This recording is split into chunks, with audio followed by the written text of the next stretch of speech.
I've got huge news for you. BlackRock is expanding its crypto services to the UK. This is very bullish. And Circle has officially filed for its IPO, further confirming that we are in a bull market and it's IPO season this year. And Mastercard has revealed additional plans that it has for crypto. I'll give you the details. Let's get into it. Hey everybody, welcome into the Thinking Crypto podcast, your home for cryptocurrency news and interviews. I'm your host, Tony Edward. On your way in, please hit that subscribe button as well as the thumbs up button and leave a comment below. If you're listening on a podcast platform such as Spotify or Apple, please leave a 5-star rating and review. Folks, we have some very big news coming out around BlackRock. Recently, BlackRock expanded their Bitcoin spot ETF to the UK. Well, now they have officially registered as a crypto asset firm in the UK. Do you think Larry Fink is bearish or he's bullish? Oh, he's bullish. And when you sell, he's buying. And clearly, they see there's more money to be made here. They see what's on the horizon and they're expanding globally. Guys, it's what we've been talking about. We are seeing a land grab, a race to get as much market share as possible. Let me give you some details from the report. So $10 trillion asset manager BlackRock has officially registered as a crypto asset firm in the UK, according to the Financial Conduct Authority. It joins a list that includes the likes of Coinbase, PayPal, and Revolut to register as such in the UK. This allows BlackRock to operate its new European Bitcoin exchange traded product as a UK entity. Guys, the global adoption continues. And, they mentioned here the Bitcoin exchange traded product. What do you think is going to happen when they file for other altcoins? They're going to expand those respective financial products to these other markets as well. So the setup here is amazing. They're looking to expand their business and they see more growth, more adoption, and higher prices coming. Now, on the topic of ETF, we got news that Grayscale has filed an S3 for their digital large cap ETF. The fund holds a diverse basket of cryptocurrencies, including altcoins such as ETH, Solana, Cardano, and XRP. One of the things I've been telling you guys about on this podcast is that I believe the index ETFs will outperform the individual because the majority of investors out there, they buy the indexes like the NASDAQ, the S&P 500, because it easily allows them to diversify and get access to a large group of assets. So I think they're going to do the same thing for crypto. And I think this makes sense. I think these are going to perform really well. And it allows RIAs and investment advisors to easily tell people, hey, look, you don't know what the hell Ethereum is or Solana or XRP. Just get the top 10 or the top 5, and you can do it through these index funds. That's what's coming, guys. So this is really great news. Now, we got some interesting statements from Eric Trump. Yesterday, I told you guys about the Trump family, Eric and Don Jr. expanding into Bitcoin mining with their partnership with Hut 8.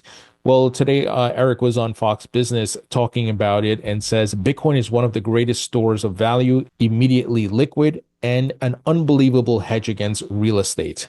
So the narrative is shifting here pretty incredibly. And obviously, Trump and his family are all in. But we know Eric is also involved in a lot of other stuff like World Liberty Financial.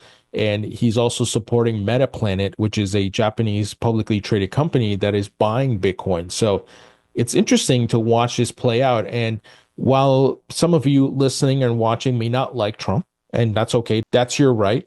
What I will say is step back from the politics of all this and just look at why they would be doing this. They're not doing it to lose money. They're taking these bets because they know what's coming, guys. And I hope you see it as well, right? Once again, put your feelings and emotions to the side and just look at what they're doing.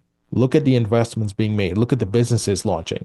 And once again, you may not agree with it, but step back for a second and look through the lens of, wait a minute, what are these guys doing here? Are they taking a bet to lose money?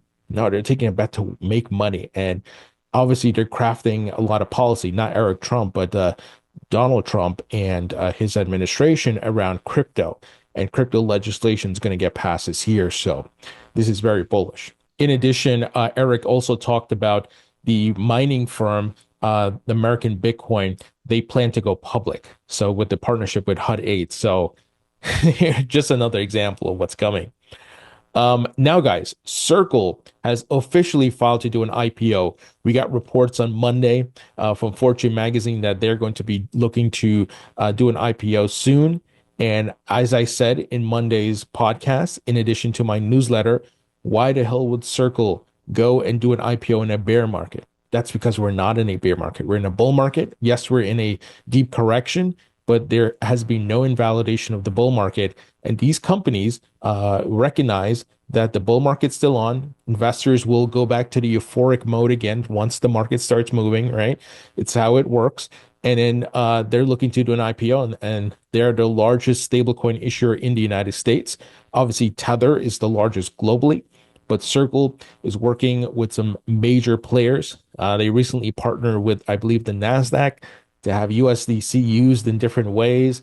I mean, they're doing incredible things. And, I've interviewed Jerry Miller, Dante Disparte from Circle, and they're looking to expand the US dollar-backed stablecoins globally. And I think this is in alignment with the US's plans to maintain the US dollar as the world reserve currency. Now, some interesting data coming out from their filing. They have $1.7 billion in revenues, up 16% year over year, $285 million EBITDA, which is negative 29% year over year. Many of you who don't know about EBITDA, you can go research that. It's like earnings before taxes and all these things, right? So you can go check that out. And $155 million net income. A lot of money there.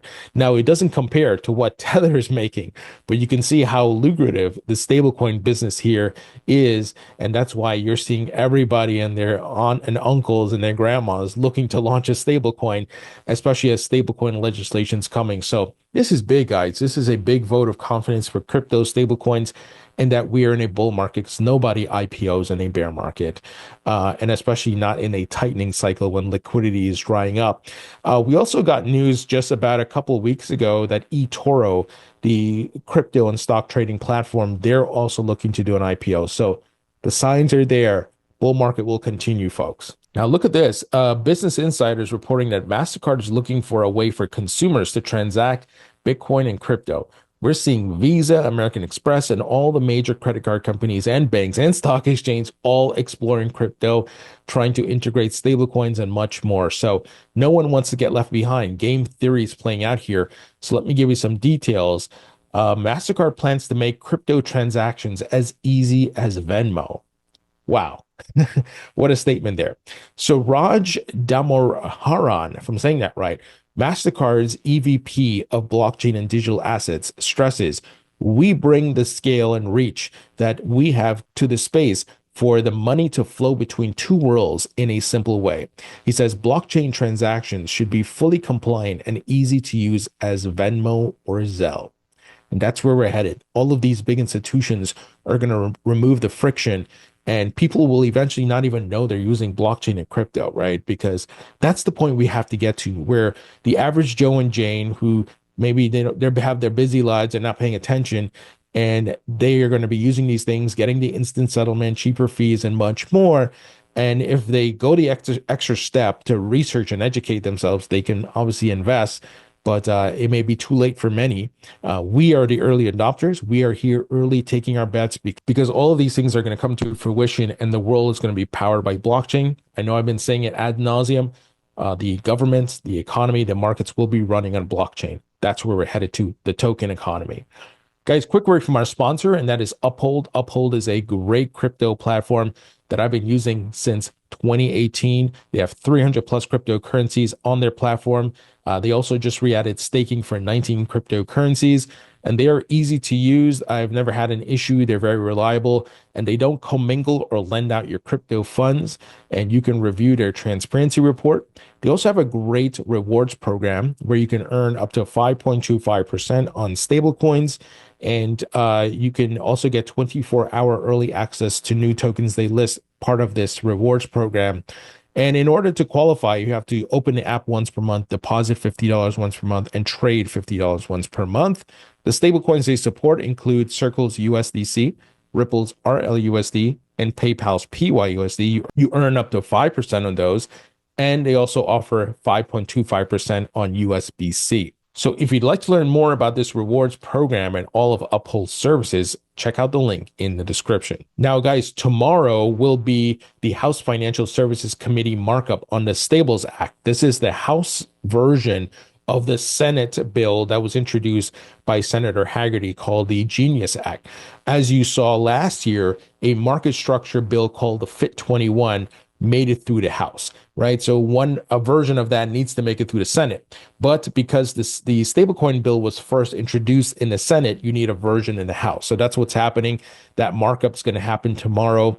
And Brian Armstrong, CEO of Coinbase, says, I'm going to be there in DC this week to make sure all this goes well. He says, that's why I'm in DC this week, meeting with lawmakers to educate and urge the passage of both stablecoin and market structure legislation ahead of the August recess. Let's unlock digital innovation and ensure the US stays at the forefront.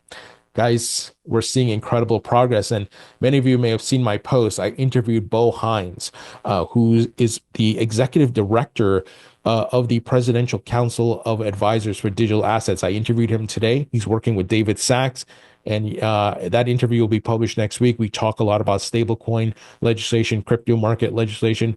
Can it get passed this year? Will Congress have a version of it in front of President Trump's desk to be signed before the August recess? So, guys, I'm so bullish. The market does not reflect how bullish I feel right now. But my bullishness is not on emotions. It's about the data, the charts, and the macro and everything that's setting up here. So don't be blinded by just price. Price will follow all of these things coming to fruition. So just be prepared and be patient.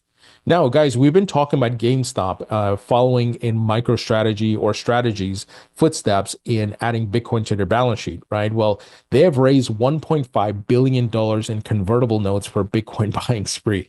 This is incredible. So they're truly following Michael Saylor's game plan. The only thing I'm concerned about is the leverage. So they're not so much using the cash they have on their balance sheet, but they're raising funds. They're raising debt essentially to do this. My hope is this does not collapse. We've seen how too much leverage in a system, whether it be in a TradFi market or wherever, that is a problem, guys, right? So I am concerned about strategy, but I wish everything goes well and no problem and we don't have to think about that. But if history is a teacher, we need to pay attention here.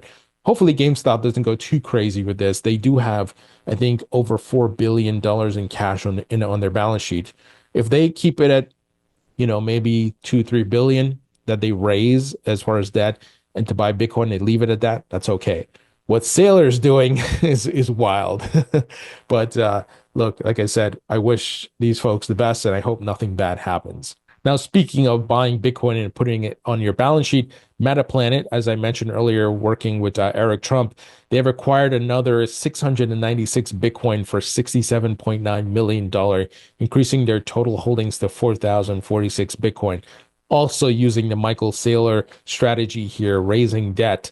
And like I said, hopefully it all is okay. I think it will be, especially if like a Bitcoin reserve is set up and much more, because then the asset itself will have a lot of demand, a lot of global FOMO is going to take place, a lot more liquidity coming in, and that should help stabilize it at least. Maybe the correction in the upcoming bear market in 2026 may not be as deep as what we've seen historically. We'll just have to wait and see. I'm not going to test that. I'm just going to take my profits along the way. Is there some Bitcoin I'm never selling? Absolutely. But I'm going to be taking profits on my Bitcoin and altcoin holdings. So guys, that's the news. Let me know what you think. Incredible stuff happening. Very, very bullish. I hope you see how things are playing out here and how the puzzle pieces are fitting together and how the stage is being set for mass adoption. Folks, a great way you can support me in the podcast is by subscribing to my free email newsletter. It's on Substack. It's 100% free. Link will be in the description. Also, check out my book on Amazon. It's available in paperback and digital.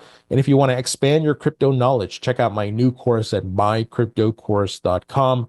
Guys, thank you for watching and listening. I appreciate you all, and I'll talk to you all later.